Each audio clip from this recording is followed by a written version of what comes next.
सांगली, मिरज आणि कुपवाड महापालिकेने कसलीही घरपट्टी वाढ या बिलात केलेली नाही। जी बिले नागरिकांना दिलेत ती बिले जुन्या दरानेच आलेत, असा खुलासा पालकमंत्री चंद्रकांत पाटील यांनी सांगलीत बोलताना केलाय।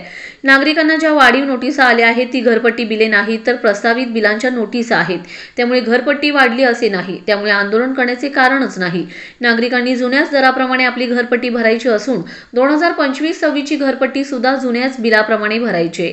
त्याबाबतच्या फक्त नोटीस देण्यात आले, पण पुढील वर्षीची घरपट्टी जुन्याच दराने भरायची। ज्यांना घरपट्टी वाढीच्या नोटिसा आलेत त्या नोटिशीची सुनावणी पुढील 9 महिने सुरू राहील। एक माणसाचे समाधान झाल्याशिवाय घरपट्टीबाबत निर्णय होणार नाही।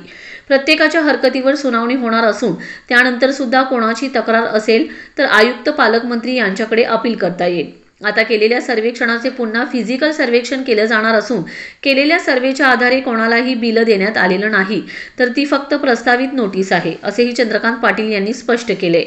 उपयोगकर्ता कराबाबत राज्य सरकार एकत्रित निर्णय घेईल, त्यानुसार तो कर लागेल। ज्या भागात जलनिसारण प्रणाली कार्यान्वित आहे त्याच ठिकाणच्या मालमत्तांना हा जलनिसारण कर लागेल।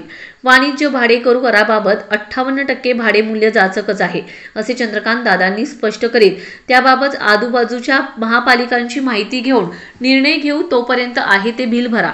खुल्या जागेबाबत 2 गुंठे किंवा त्यापेक्षा कमी खुल्या जागेवरील बांधकामाला घरपट्टी लागेल।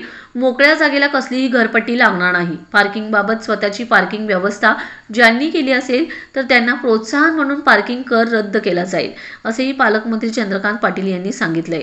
चालू आणि पुढील वर्षीची घरपट्टी जुन्याच दराने भरायची असून ज्यांना नोटिसा आलेल्या आहेत त्याच्या सुनावण्या करूनच पुढील घरपट्टीबाबत निर्णय घेतला जाईल। त्यामुळे कोणीही जनतेचा गैरसमज करू नये, असेही पाटील यांनी सांगितले।